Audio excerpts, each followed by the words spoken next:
Welcome to the Redbeard Embodiment Podcast. I am your host, Alex Green, and I'm on a mission to bring the power of embodiment to people all around the world.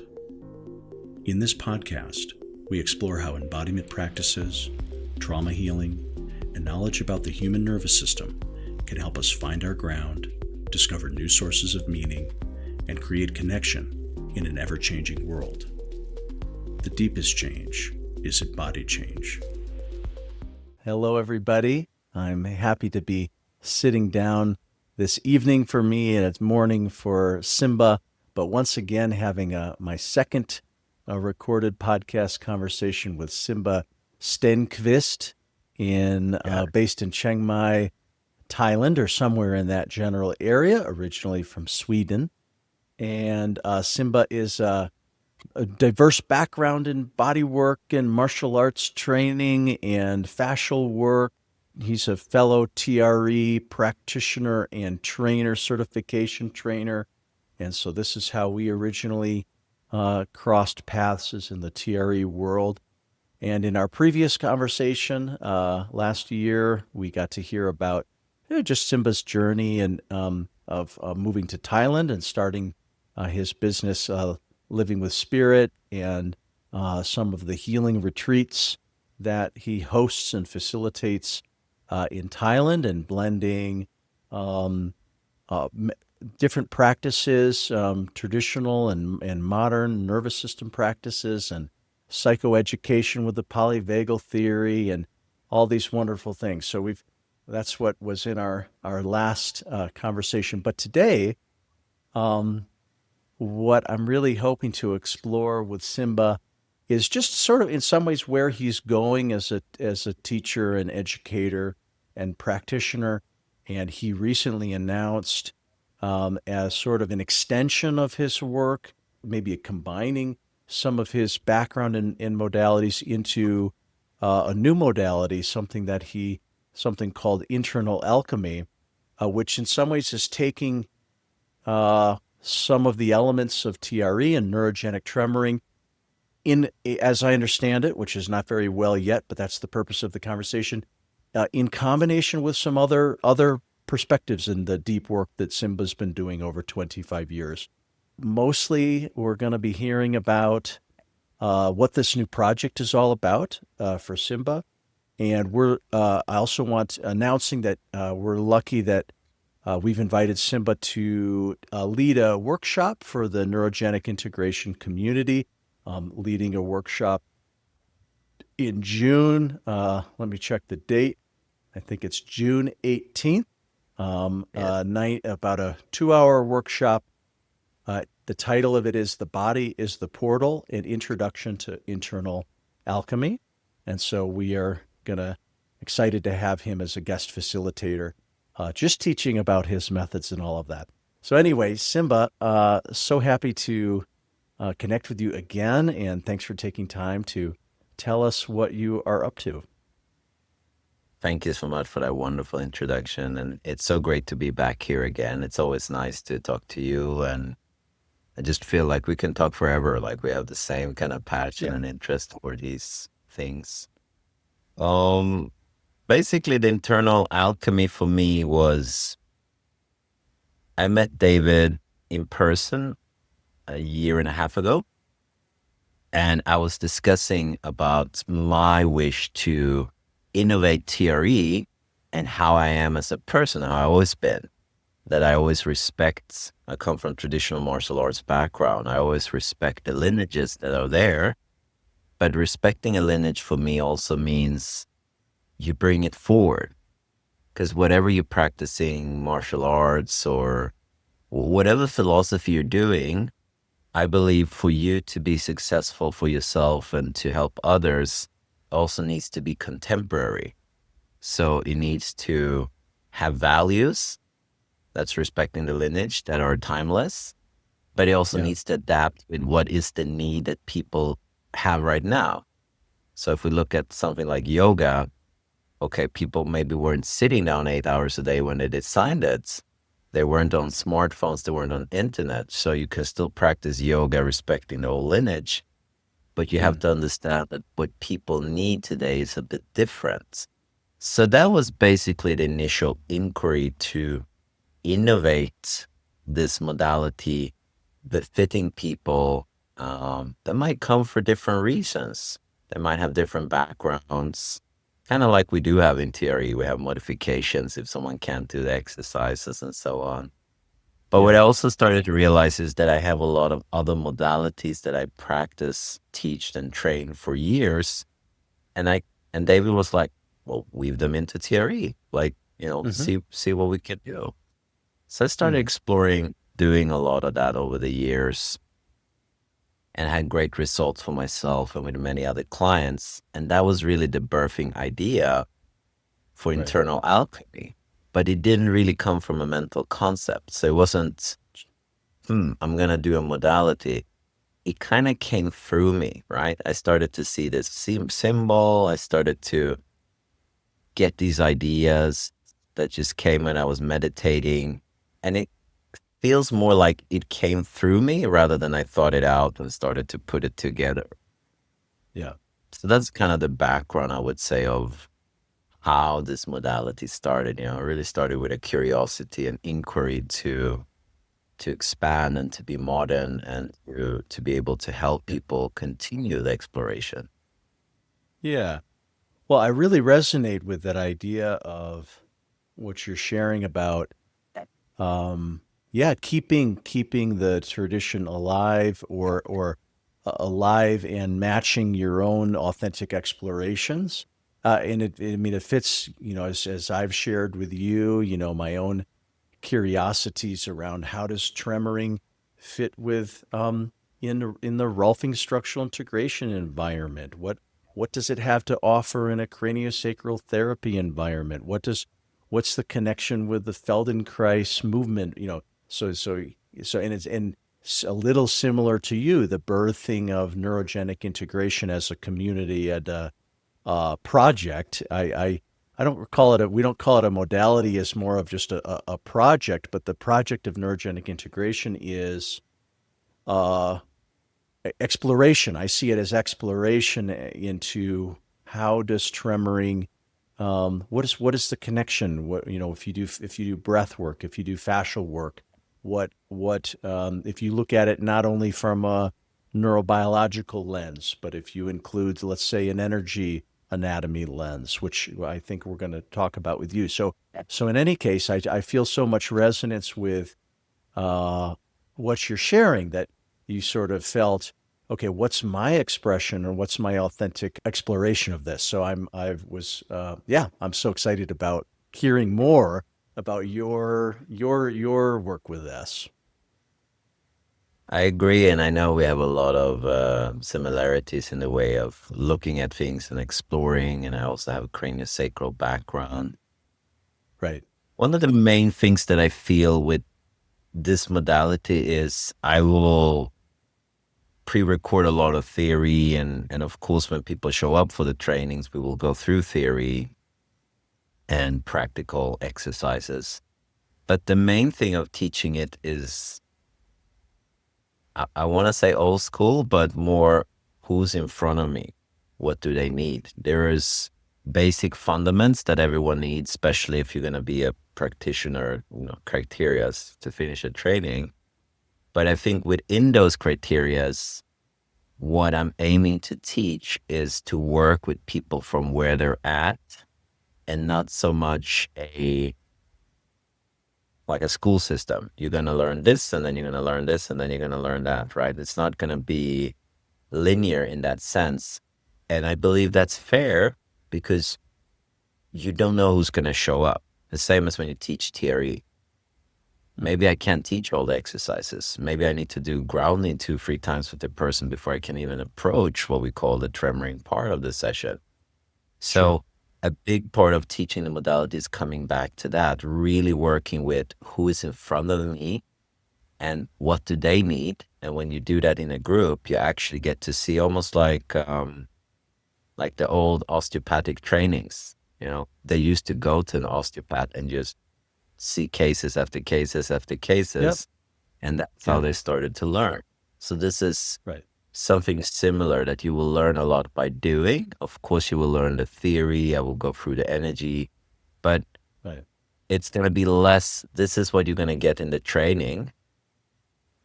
You're going to get what you need when you arrive there, and we're going to explore these different areas.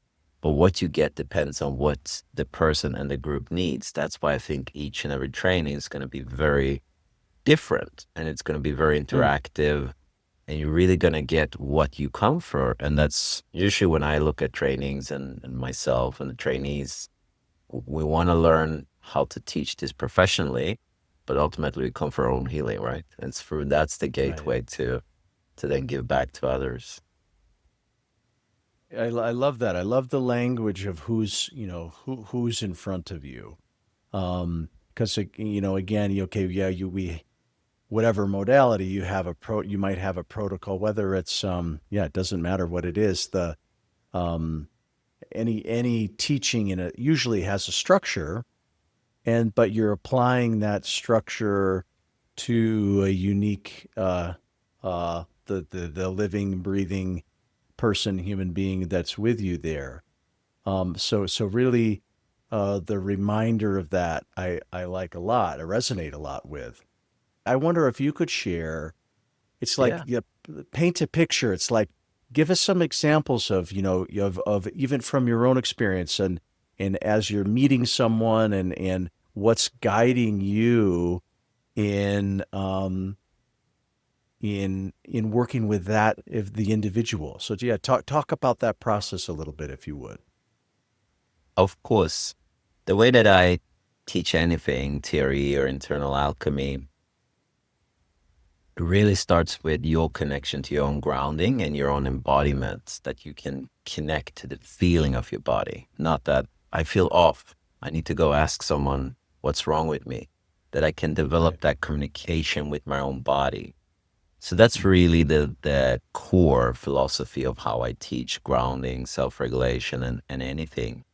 And that's the main element that I will start to teach people how to explore for themselves, but also how to explore in dynamics with others in one-on-one sessions and groups.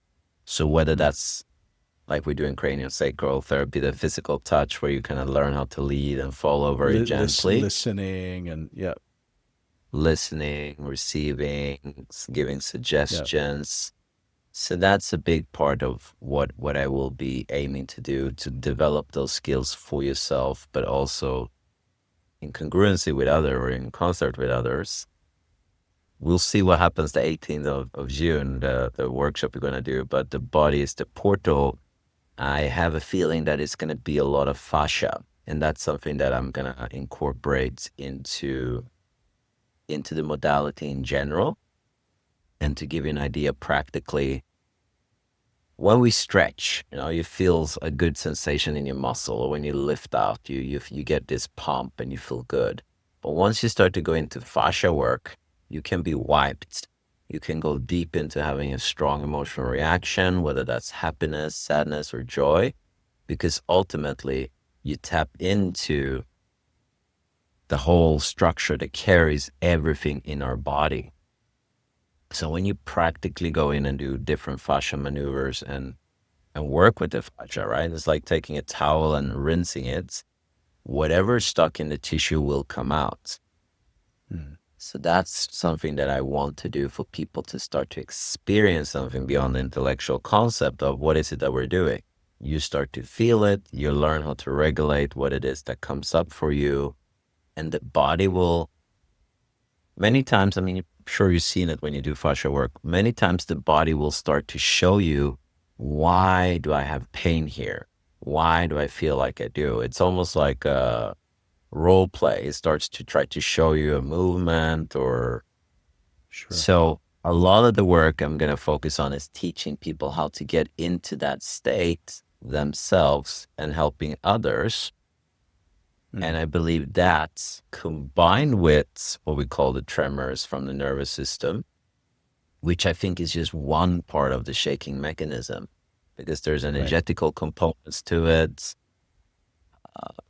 You have a lot of different reasons for why the body's tremoring, but What I Okay. practically do when I teach is to work with this felt sense so you can feel what is your body trying to tell you.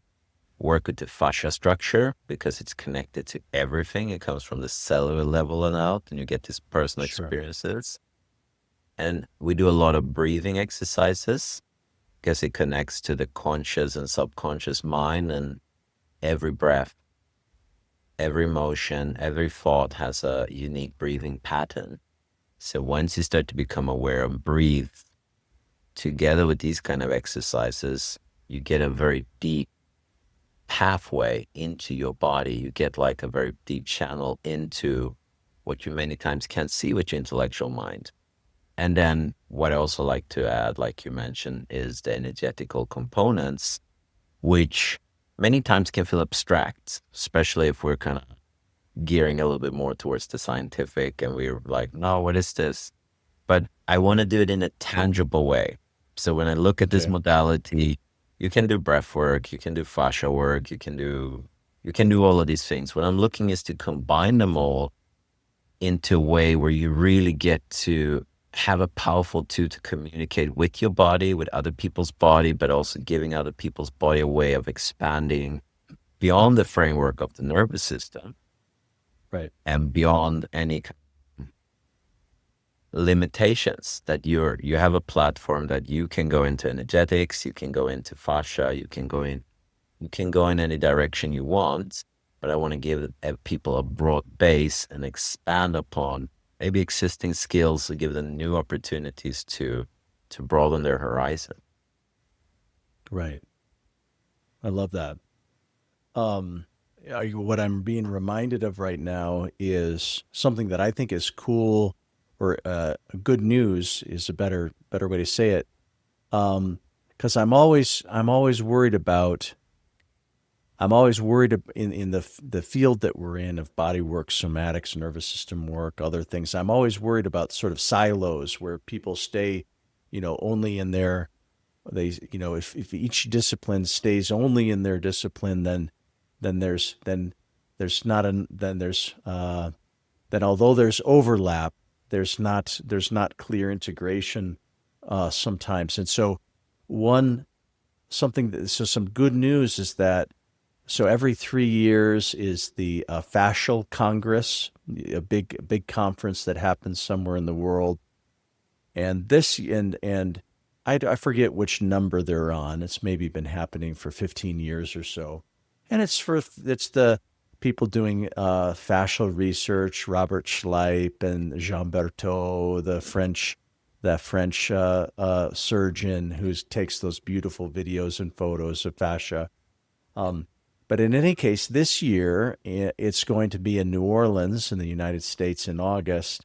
And the good news is that, so two things. One, Stephen Porges is a keynote there, so that's good. So it's a connecting between the polyvagal world of the autonomic nervous system and the fascial world, as you say, which connects to everything structurally. But as you're saying, when we engage the fascia, it's also it's not simply a structural tissue. There's the psycho-emotional, energetic component as well. So anyway, I'm glad that link is being made. And then the second piece of good news is that a TRE provider, Lisa Kimball. Do you know Lisa? I think I know of her, but I don't know her personally, no. So Lisa does some fascial work with TRE and a lot with horses as well. But I think she's from South Africa, and so Yeah, I know she's of going her. to Yeah. the fascial congress, and she's going to give a pre-workshop. So before the main part of the congress, she's doing a TRE tremoring workshop. So I thought that is really good. And in fact, I'm interviewing her. Cool. I'm interviewing her tomorrow, no, Saturday, I think, because I want to Cool. hear about what she's going to present. So anyway, I'm just thinking. I thought, oh, good. So some of these worlds are coming together, sort of usefully. Yeah. But I love this idea, Wonderful. Simba, of a kind of this like experiential learning, or you said kind of old school, And I know, you've mentioned your own sort of martial arts lineage, and a lot of martial arts lineages have, there's no substitution for just being with your teachers and in that immersive environment. That's similar in my own background with martial arts and Zen, and even my first bodywork teacher. It was more like learning a martial art than anything else. Um, and so I resonate a lot with that idea of, yes, there's certain theory and whatnot, but that's maybe 10% of the learning, and the rest is sort of something that is transmitted through time and experience and observation and connection. I wonder if you could talk a little bit more about your way of teaching, of working with students in that more old school way. Yeah, I think I can share a story because I think stories many times are good at explaining a philosophy. When I said old school, so one of my Thai massage teachers here, she's traveling all over Asia and in Europe, and they invite her in everywhere. She's super famous in her field. And Mm. when I started to taking trainings with her, learning the Chinasang and the stomach massage, I would ask her many times, what do I do with a client that has this and this thing? And she said, I have no idea. I said, but you have like 30, 40 years of experience. What are you talking about? She said, I don't know. Bring them here and I show you. So she wasn't operating from an intellectual perspective at all. I mean, I am as well, Yeah, right? But yeah. that was really when I started to look at teaching as, oh, that's what they call a master.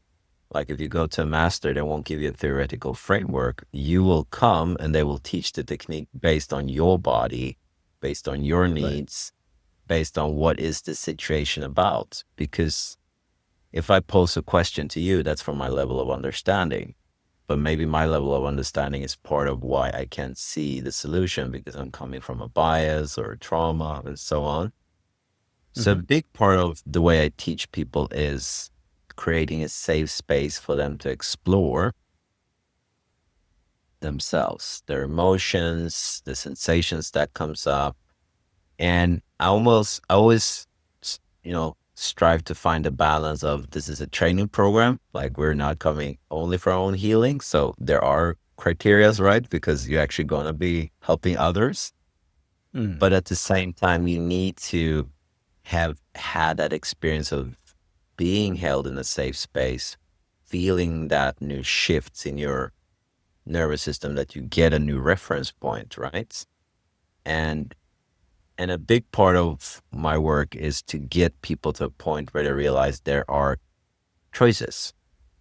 Like you're not stuck in a habit, you're not stuck in a trauma. You ground, you do the work to the point where you realize that there is a choice. You might not notice this choice because you have habitually done it so many times, so you don't see another way out. But once you slow everything down with the tremors, with the self regulation, working through the fascial body, your self awareness goes up and you will reframe experiences that you looked in a certain way before. So when Mm. people tell me, oh, please help me, guide me to look at things in this way, I said, no, that's not the work. My work is to teach people, ground them, get them to a point where they realize they have choices, and the rest is your path. What do I want to do Mm. with this awareness, this new experiences, this knowledge? And I believe a big part of that work is something that David taught me actually is many times our experiences is not about what happened, but it's about what happened inside of us due to what happened. But a big part of the external factor is if you have an experience and you're witnessed and you're treated in a certain way, that creates like an imprint in your nervous system. So if I don't know, I'm 5 and I'm going to go up and do a little theater performance and my pants fall down and everyone laughs and everyone feels embarrassed themselves, that's going to be an imprint in my nervous system because I'm witnessed as I'm having an experience in a certain way. Hmm. Many times, if you can be witnessed doing something that you're afraid of, but you're celebrated, you're held in a safe space. Now we can start to reframe that experience. And I believe that's a big part of the teaching that I do, that people can help themselves and others just by being grounded, by being, open, compassionate, and not come from a framework of this is right or wrong. So big part of the grounding is my teaching style, helping people reframing the experiences, slowing things down to the point where you can see that you actually have options, that you can do things differently. And then a big part is actually being witnessed. If you do public speaking, if you do something that you feel is hard, but you're received, you're accepted in that, and that starts to change a lot of that stuck energy. So that's a big part of how I like to teach anything. Yeah, I love that. I'm thinking, I'm laughing a little bit to myself. There was a kind of a recent, maybe 6 months ago or something, there was Dr. Berselli, David posted a video of him working with someone. I don't even know. Some group. It might have been in Indonesia with Hindra, or it might have been the New York group, the firefighters. I'm not sure, but he posted some video of him facilitating, and he helped somebody, and through a release, not only the tremoring release, but also an emotional release, and then that video was posted on, like, the TRE Facebook forum, and somebody said, "Oh, well, okay, how did you know to do this or this or this?" And David's first response was one word: experience, which I thought was kind of funny. And the person kind of inquired a little bit more, and he gave a little bit of a fuller explanation. But um, I can't, I can't think of how many times. Let me put it this way: I think a frustration for David is, he's worked with so many people, and he can see, he can be present for. And I think for David, he believes, and I also believe this, but I think he believes, in a way, what he's doing is not so difficult, and I think a frustration of his is like, people say, "Oh, well, how did you know this? How did you know?" He said, "Well, easy. I was just totally there with the person. I cared about them. I was curious. I was present, and I just responded as a human being. I was just a human being with a human being." And whatever happens around that. And so to me, that's a little bit of what I hear you speaking to, is that if there's that safety in that very, very human way, and there's the witnessing and that very natural way of being with people, then tips and tricks and an analytical eye and these things matter very little. Where that actually, what's allowing for this, the going deeper for the people, is that very clear witnessing presence. And so I'm having the feeling that that's a little bit along the lines of what you're describing. Definitely. I think a big part, like from my discussions with Berselli and my realizations, is if you're trying to intellectually understand a intuitive sense, Yeah. it's going to be a bit of a block, right? Because you're trying to understand how an inhalation happens, and you actually need to look at the exhalation. So you're looking at the completely wrong aspect of what it is that you need to do to learn something. Yeah. And I mean, I've asked them too many times, and you probably have too, when I'm next to him, and it says, well, you observe the body, you observe a lot of people do tremors, you feel your own nervous system, and you will start to pick up patterns. You will start to see things. You will start to get an idea. And if you don't know, you ask the person. So I think the main thing is many people think that there is like a trick or a philosophy, but it really comes down to how well can I connect to myself, and by proxy extension of that connection to myself to another organism. And that's really what I'm seeing he is masterful at, observing bodies, connecting to people. Well, like my father is from Dominican Republic. My mother is Swedish, right? So I'm growing up with two cultures. And in Sweden, it's Yep. very structural and sure, they're open and they're friendly, right? But they're not as open as Latin Americans, right? That's a Sure, completely sure. different climate and mentality. So in Dominican Republic, the way that my father grew up is they're like, "Hey, how you doing, Alex?" And you're like, "You're a little bit grumpy." They will tease you and you might explode on me. And I'm like, "Hey, what's going on with you?" And that becomes part of the therapy. And then you explain, "Yeah, I had a fight with my wife." And come on, man, well, let's work it out. Let's do some pads. So let's run.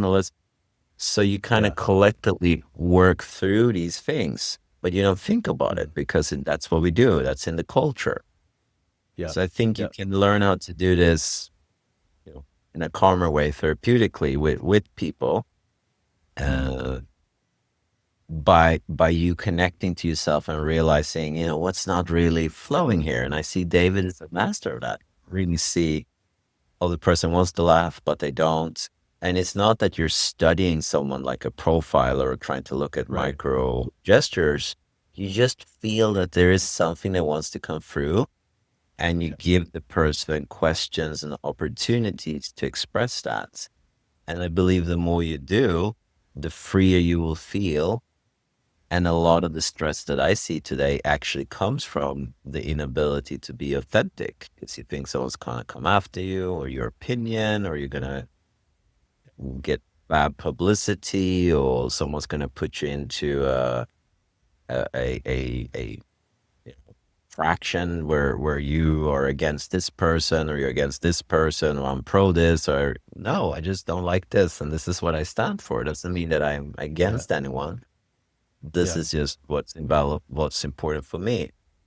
And I Yeah. believe a lot of what I've got from the nervous system work is, how can I stand my ground in a compassionate way that it's not me against them? I can realize where someone is coming from, but I can still be centered and rooted and grounded in myself, but in a loving way, not in a combative way, not in a, if you do this, I'm gonna do that.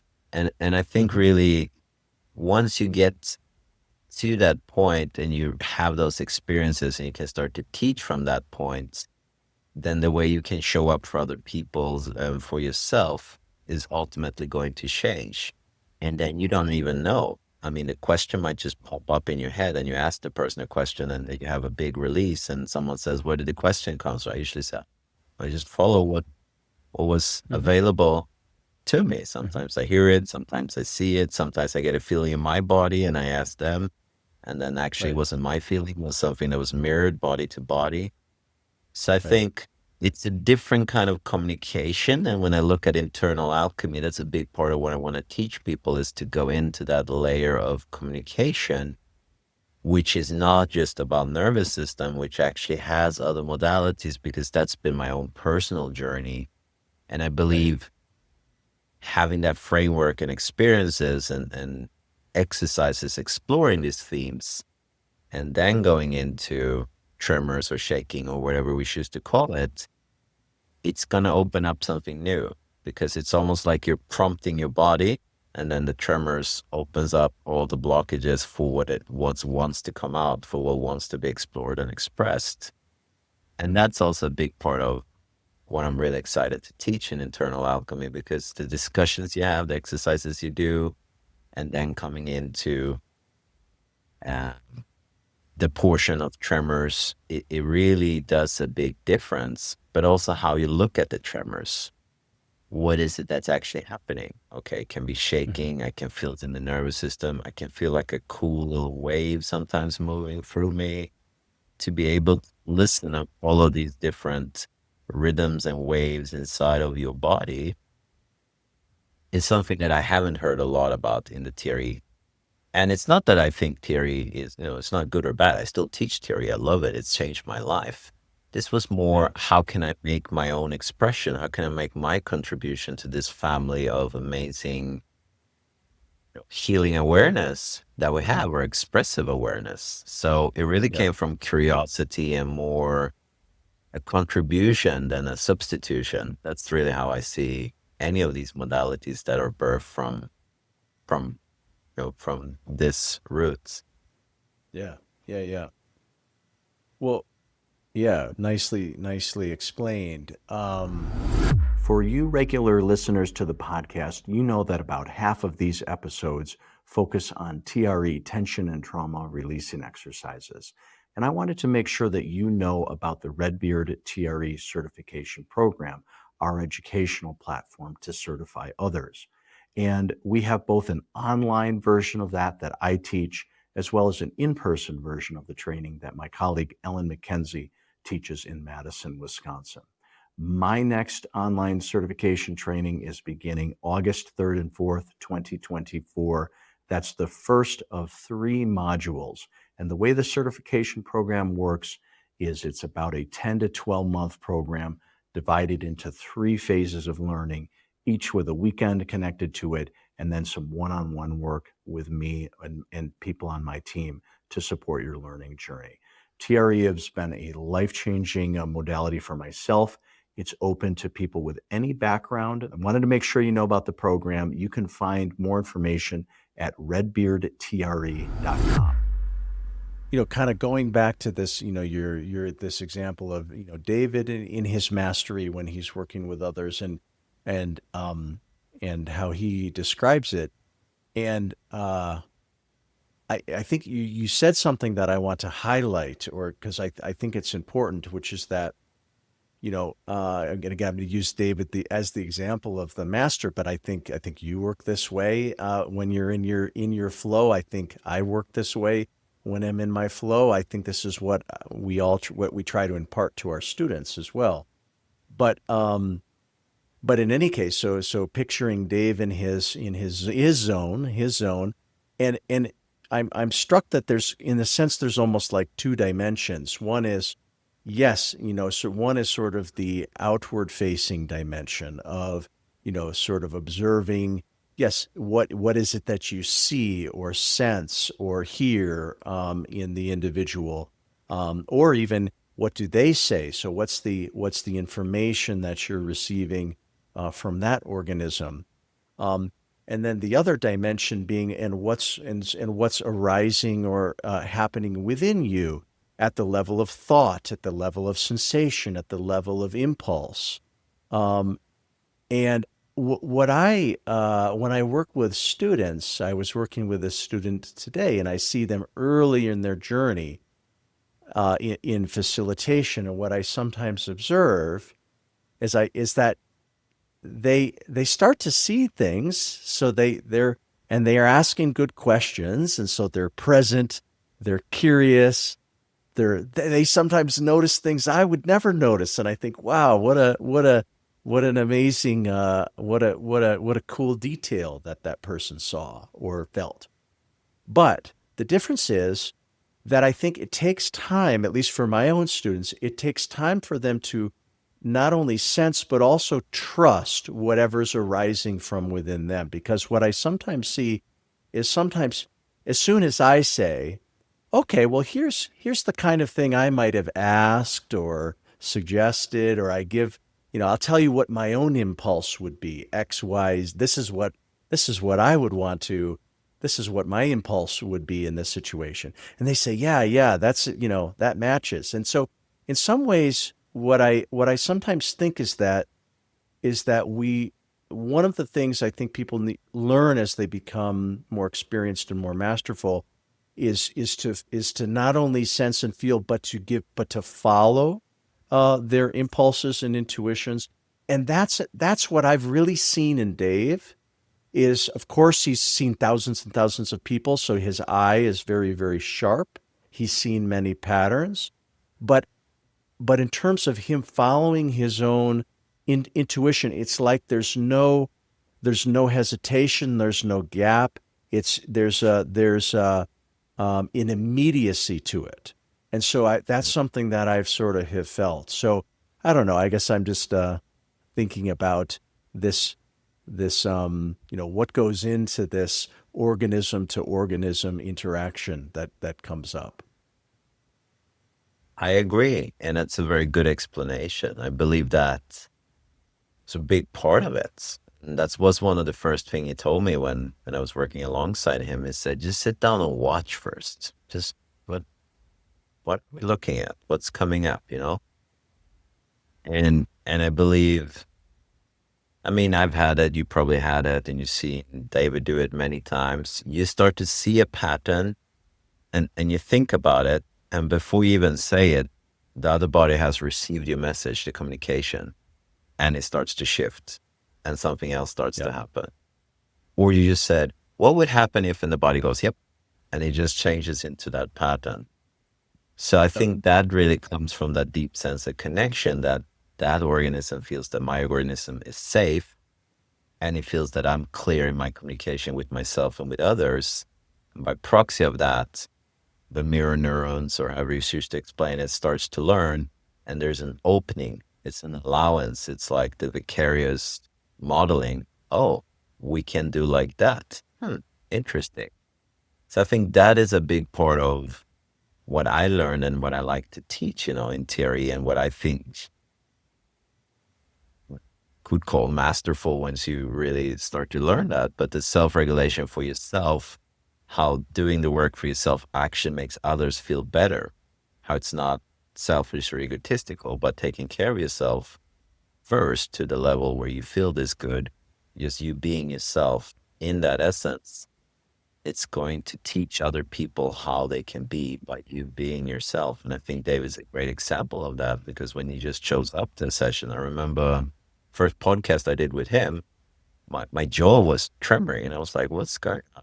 I've been on theory for quite some time now. I was talking, and it was like, it started to tremor. So just being in his presence, my body started to release something, and I think that's what you can achieve the more you practice this modality. You just feel that your body wants to release something, or you see a very fit and inspiring person and you want to exercise when you see them.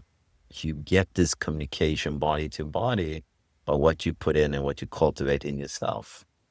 And that's really what I think seasoned practitioners do. They have that understanding, that allowance, and they're very open for that. So their mere presence allows for something to come through that maybe isn't available as easy in our own day-to-day lives, with limitations, belief systems, and patterns and habits and so on. Yeah. Yep. I love that. Yeah. No, I really relate to that idea of that, what's, the presence alone. I think for me, it reminds me of, well, I have so many examples of that with my own teachers, and there's a story that I've always liked. Maybe I'll share this briefly. This not about therapy, but it's about music. And I saw this a long time ago in a wonderful documentary about conducting. I think the series was called The Art of Conducting. And it was talking about, just literally the art of conducting classical music. And it sort of was kind of going through a history of some of the famous conductors. And one famous conductor is Furtwängler, and he was German, and sort of during World War II or around that time, and well known for working with the Berlin Philharmonic and probably others. I'm not sure.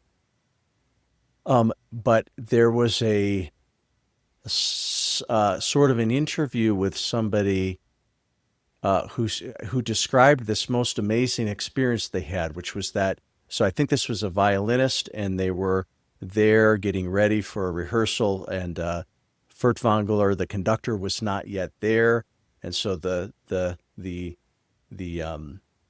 orchestra was sort of doing a rough rehearsal. Maybe they had already tuned their instruments, and sort of this person was there playing their violin. I don't think that, I think it was still sort of in that phase when they're kind of sort of a little bit chaotic. People are just practicing their pieces, that they're not fully executing the song yet. And anyway, this woman who was describing this, she said, all of a sudden, something just changed. There was a change in the sound, and there was some sort of tonality coming through, and just something shifted, and I was so struck. And she said, and then 10 seconds later, she saw that Furtwängler, the conductor, had come in, but he hadn't come around the corner yet. And so then he came around the corner, and then he came to join the audience. But in her description, it was as though literally his presence was felt before he arrived, and that it already was influencing the quality of the sound. And so I've had many examples of that with therapeutic practitioners and martial arts and things, where I've just come to believe that it's the person's presence that carries so much of the interaction more than what they do or say. But I love that one example because there's something very tangible about it. So, yeah, I haven't thought about that in a long time, but I like that. I like that example.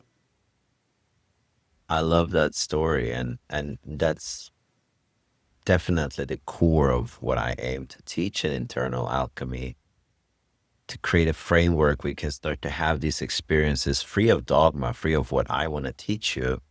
You get to explore, and like you said, in a very tangible way, because many times when we hear stories about this, they feel very far out and esoteric, or, this is this and that. But to start to have these experiences in a tangible, rooted, grounded way, and that you start in a small sense, like with maybe not the largest life-changing experiences, or maybe you go there where we don't know what comes up, but that you start to build your experience or database, and this feels natural, and you can explain it, and you can reproduce it, or create a scenario or a setting where this is likely to happen. I believe we're starting to go from what's called, supernatural, mystic, or, oh, this is your hidden powers. Or no, it's nothing. There's nothing hidden. It's natural. It's normal. It's what we already have. It's more dormant, if anything, I would say, inside of us, because we choose to use the brain intellectually very strongly. And I believe this is really just about balancing yourself, right? It's kind of like, when I look at using the intellectual mind, it's like all I do every day is like doing biceps curls. I have this big biceps, but the rest of the body can't sustain it. We need to wake up all the different parts of our body, so we're functional as a unit. And communication is supposed to be not just with words. And we see that in TRU. We actually get to experience that, and with the other modalities that are being birthed around now, neurogenic integration, internal alchemy. So I think it's extension of awakening those dormant, natural sides to you. It's like using 1% of your capacity, and it's like, it's not supernatural, it's natural. You just haven't been taught how to use it. So let's wake that up and see what comes from there. That's really how I see it. Yeah. No, I love that. I love that description, and I love you're right. I mean, there's too much out there that frames this as, yes, extraordinary and supernatural, and but no, this idea that it's the most natural. It's intrinsic.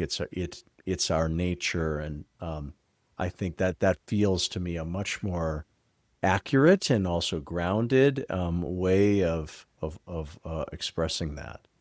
So yeah, I really resonate there. What else? Yeah, what else should we cover, Simba? What have we not touched upon? We've gone through a lot. So when I do a workshop like this, since it will be a little bit different in person and online. In person, of course, we can touch them if people want, and consensual. Yeah. There's a different kind of connection that can be made. So online, it will be a little bit different, of course, but a lot of it's going to be kind of going through different exercises to start to connect deeper with yourself. And also something I'm working on is not coming from the conception of, or the idea of, this is tremors. What is it that's actually happening? Like, because that's usually what happens in theory. Okay, you're tremoring, it's the nervous system, and we explain it, and it's correct. I don't have any issues with that. But I want to give the person the opportunity of not putting my experiences A or my label. ideas a label. I want to say there's energy, there's this, there's a lot of different cultures that explain it in different ways. Whatever it is, you can stop it in this way. That's how we make it safe. That's how we honor the theory legacy, but also to make it cultural appropriate, that you can explore it and explain it in your own language, in your own way that fits you and the crowd or audience where you are at, and not just coming from this framework talking all about the nervous system.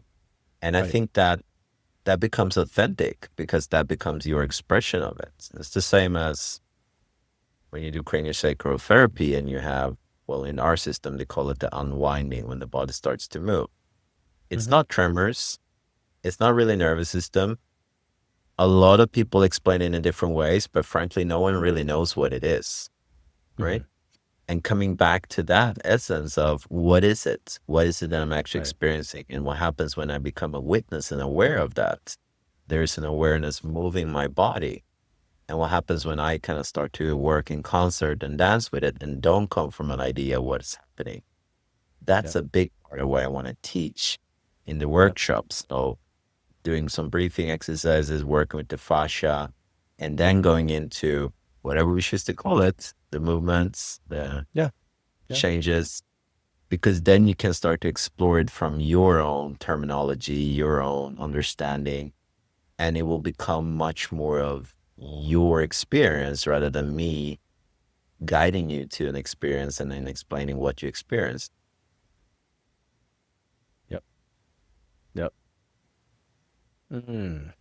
I love it.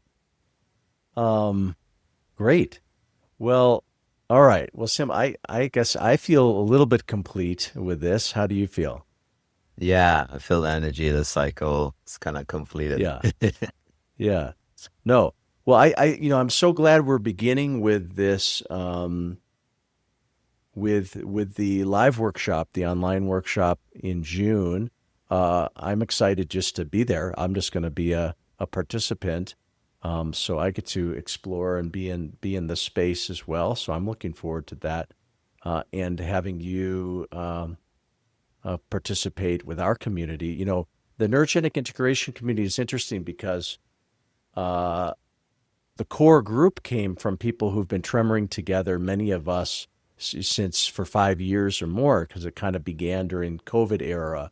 And of course, some new people have come, and it's grown a little bit, but it's an interesting group because it's people who have done a lot, often who have explored. And so what I always enjoy working with the neurogenic integration community is that to me, they're a little bit of a sophisticated audience, and most of them are not practitioners. They're not even trying to be. They are appreciators of this work. I mean they're not practitioners with others. I mean, some of them are, but mostly they're people who are just very interested in their own processes. And so I think you will enjoy this group as a good audience to bring your space holding to and lens.